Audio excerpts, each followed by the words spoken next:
Magandang tanghali, Luzon, Visayas, Mindanao. Ako po si Joe Vioriendo ng C9 Headline News Radio Program. Ito na po yung mga nagpo-protesta, mga kababayan. Yung payong po pala.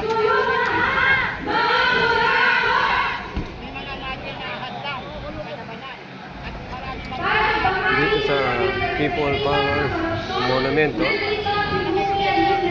EDSA.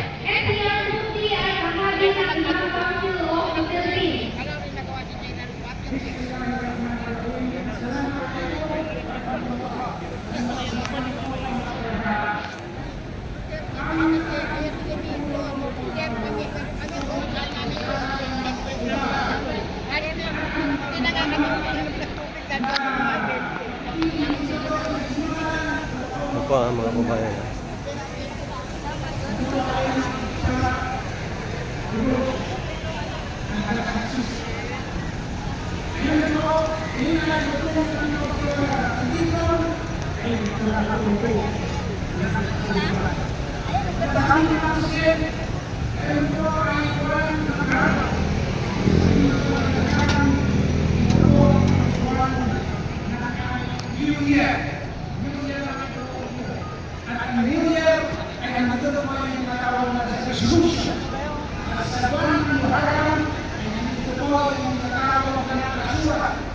Okay.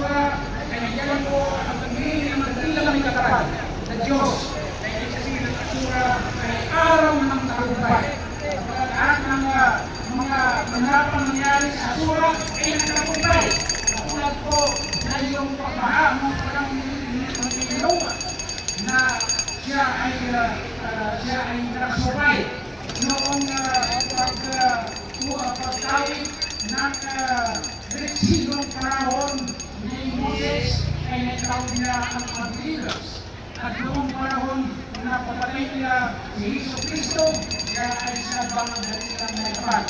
At ang Prophet Muhammad sallallahu alaihi wasallam dandin na tinulungan ng Diyos upang maisaba niya ang magligas. Ngayon po, ako ay mamakinulit sa inyo. Nang magandang araw, kami po mga Muslim sa anumang sulok ng ating bansa ay kasama ninyo. Inataw namin ang isang bayang kaisipan na nakikiisa sa kawalan ng pagbabago. Kailangan po magbago tayo. Yung mga Muslim po na magbago po sa pagkakitupong pagkakaroon ng pagbabago. Ako'y ang masaluk sa lipunan. Nasa saksyan natin, napakasan natin, napakasan natin, ang pinag-usapan natin, ang dami ng kasaluk sa lipunan. Nasa saksyan natin ngayon na hindi kayo natin saksyan sa mga karang panahon. Laban natin ang mga kawatan na nagsasamantala sa ating kalayaan, kumukurakot sa ating kabuhayan. Ang korupsyon po ay hindi lamang pagnanakaw ng pera, kundi ninanakaw nito ang kinabukasan ng mga kabataan, ang serbisyong pangkalusugan ng mga pamilya at ang pagkataong umunlad. Ang bawat Pilipino ang bawat Pilipinong nagsisikap sa bawat piso na ninakaw o kinukurakot, unti-unti nitong ninanakaw ang kinabukasan ng susunod na henerasyon. Tayo po ay narito ngayon upang singilin ang mga tiwala na inaalay natin sa nakaraang eleksyon. Pakinggan nyo mga kababayan, ha? Ang nagkuklok sa mga opisyalis sa lipunan. Dalangin natin na ang bawat butel ng bigas na inyong inahanda sa inyong hapagkainan ay may katas na buwis o tax. Yan ang tirang pinakagawan ng Pilipinas buhaya sa pamahalaan. Huwag natin hayaan manaig ang kasakman ay sa paglilingkod.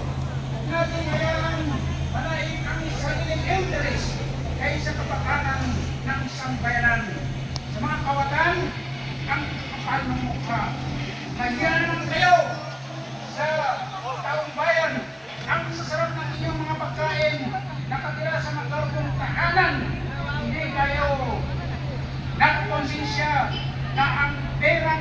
Lapaskanan ay galing sa buwis ng mga may hirap na kung sila ay makain ng tanghalian ay nahihirapan silang kilain ang kanilang kapunan. Kami po ay narito naniningil sa mga opisyalis ng pamahalaan anuman ang kanilang posisyon o partido na managot sa kanilang mga kilos at gamitin ang kapangyarihan para sa kapakanan ng bayan. Ipaglaban natin muli ang ating karapatan upang magkaroon ng makatarungan at maayos na lipunan.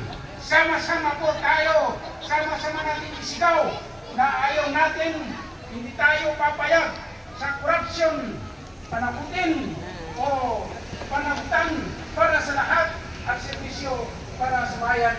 Maraming salamat po. Sana kayo ay pagpalain ng dakilang may kapal. Assalamualaikum. Para sa susunod na pangkulturang pagtatanghal, narito po ang Musikang Bayan. Palakpakan po natin sila.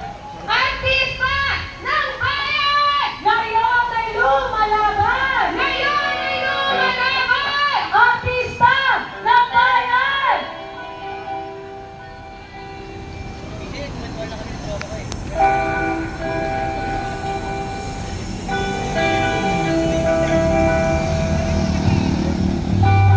Okay.